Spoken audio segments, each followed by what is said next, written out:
రాజశేఖర్ రెడ్డి గారు ఏదో వైసీపీ నాయకుడు అన్నట్టుగా వ్యవహరించడం జరుగుతుంది. వైసీపీ వాళ్ళు హత్యా రాజకీయాలు చేసుండొచ్చు, గుండా రాజకీయాలు చేసుండొచ్చు, కక్ష రాజకీయాలు చేసుండొచ్చు, మేము కాదంటం లేదు. కానీ దానికి రాజశేఖర్ రెడ్డి గారికి ఏమిటి సంబంధం అని అడుగుతున్నాం. వైఎస్ఆర్ సిపి అంటే యువజన శ్రామిక రైతు party, YS Rajasekhar Reddy party కాదది. వైసీపీలో రాజశేఖర్ రెడ్డి గారు లేరు, రాజశేఖర్ రెడ్డి గారి పథకాలు లేవు, రాజశేఖర్ రెడ్డి గారి ఆశయాలను నిలబెట్టే వాళ్ళు లేరు. మరి అలాంటప్పుడు రాజశేఖర్ రెడ్డి గారి విగ్రహాలను ఎందుకు పగలగొడుతున్నారో తెలుగుదేశం పార్టీ వాళ్ళు ఒకసారి ఆలోచించాలి.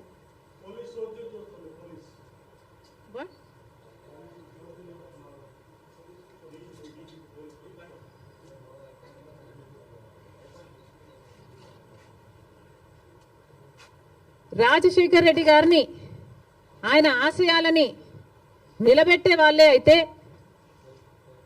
రాజశేఖర్ రెడ్డి గారు తలపెట్టిన జలయజ్ఞంని జగన్మోహన్ రెడ్డి గారు ఎందుకు విస్మరించారు? రాజశేఖర్ రెడ్డి గారు తన ప్రాణం కంటే ఎక్కువ నేను ఇందుకోసమే పుట్టాను, జలయజ్ఞం కోసమే పుట్టాను అని రాజశేఖర్ రెడ్డి గారు అంతగా జలయజ్ఞం కోసం తప్పిస్తే, జగన్మోహన్ రెడ్డి గారు 6 నెలల్లో జలయజ్ఞం మొత్తం పూర్తి చేస్తానన్న జగన్మోహన్ రెడ్డి గారు కనీసం ఒక్క ప్రాజెక్టు కూడా ముట్టుకోలేదు.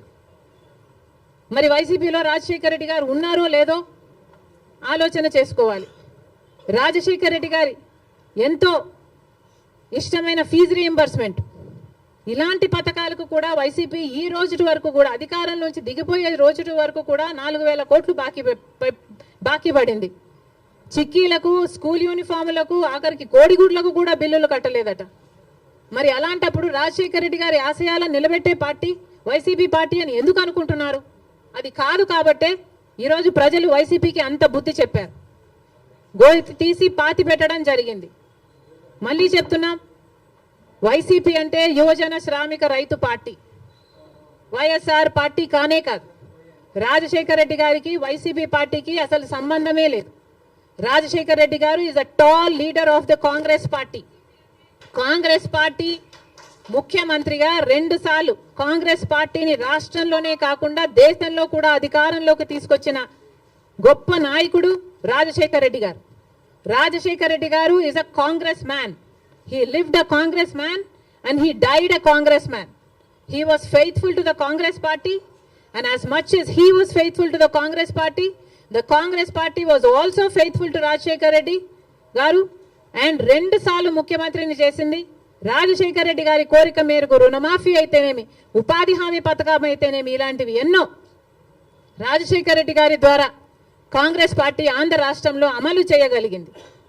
రాజశేఖర్ రెడ్డి గారు కాంగ్రెస్ పార్టీ నాయకుడు కాబట్టే, కాంగ్రెస్ పార్టీ సేవకుడు కాబట్టే, కాంగ్రెస్ పార్టీ ఎలా ఆలోచన చేస్తుందో అలా ఆలోచన చేశాడు కాబట్టే అంత అద్భుతమైన పథకాలు, ఫీజు రీయింబర్స్మెంట్ అయినా, ఆరోగ్యశ్రీ అయినా, ఇందిరమ్మ ఇళ్ల పథకం అయినా, ఇలాంటివి ఎన్నో పథకాలు బీదవారి కోసం, అట్టడుగున ఉన్న వర్గాల కోసం రాజశేఖర్ రెడ్డి గారు చేయగలిగారు అంటే ఇవన్నీ కాంగ్రెస్ మ్యాన్గా రాజశేఖర్ రెడ్డి గారు చేశారు.